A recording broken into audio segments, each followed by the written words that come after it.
Et dernière question du QCM, c'est la question C. Une voiture de masse 800 kg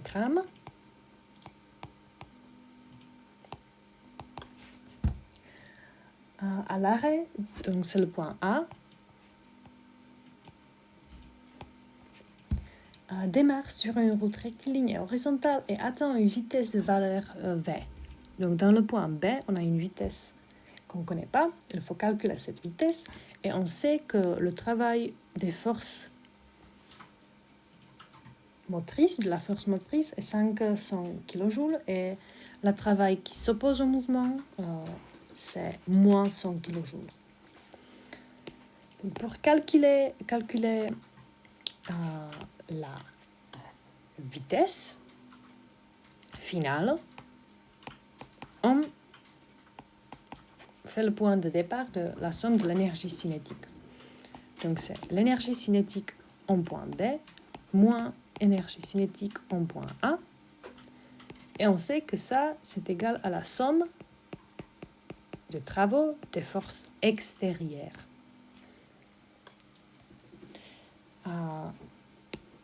La vitesse initiale est 0, donc aussi l'énergie cinétique est 0.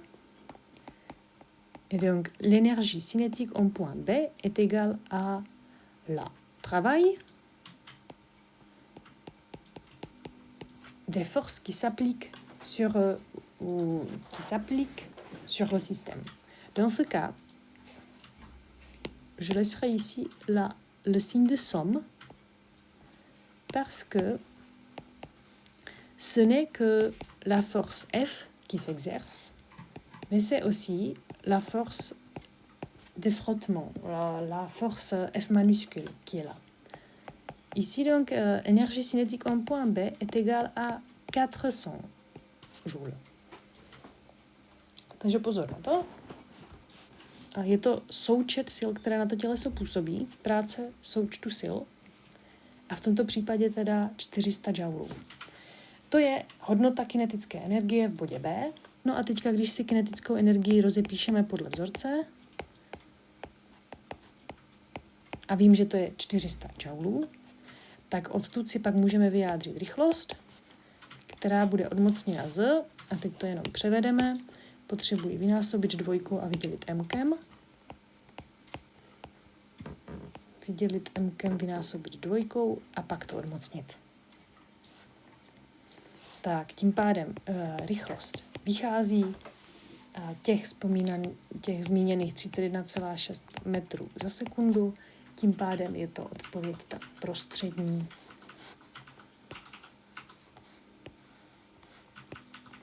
Voilà. Et c'est fait. Il nous manque deux exercices exercice 6 sur la page 106. Une pierre est lâchée sans vitesse du troisième étage de la tour Eiffel, donc la hauteur 300 mètres. Il faut calculer la vitesse quand elle frappe le sol. Donc ici, il faut utiliser cette formule, la différence pour la variation de l'énergie cinétique en point CB moins CA.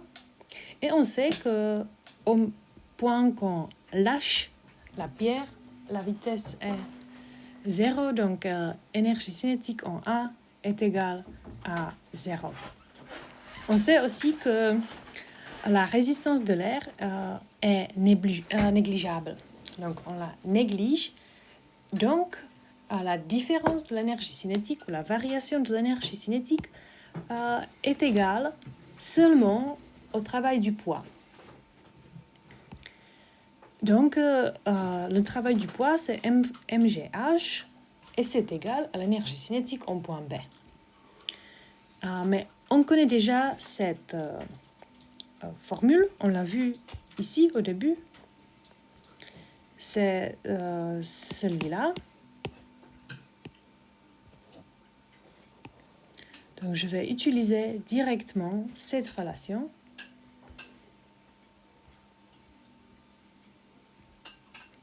Donc la vitesse en point B est égale à la racine carrée de 2gh quand on remplace les GH par les données, on reçoit la vitesse égale 77 mètres par seconde. Voilà, c'est la vitesse en point B. Pour calculer l'exercice 7, je vous donne seulement des indices. Donc, septième exercice, une bille d'acier de masse 40 grammes est lâchée sans vitesse initiale d'une hauteur h au-dessus du sol. Première question, c'est quelle est la trajectoire de la bille? Donc, comment s'appelle cette trajectoire? Quelle est la valeur de la vitesse à l'impact au sol? C'est la même question, complètement même question qu'ici. Je vous laisse la faire. Et la dernière, quelle est la variation de son énergie cinétique? Donc, au moment où on connaît la vitesse et la masse, on peut calculer la variation de l'énergie cinétique. C'est aussi à vous. Et la question B, ce sont des mêmes questions. Lorsqu'on change la masse, on double la masse. Donc, quels sont les résultats après? Bon, c'est tout pour les deux exercices. Je vous laisse les faire et je vous prie de me les envoyer. Hasta la nuit.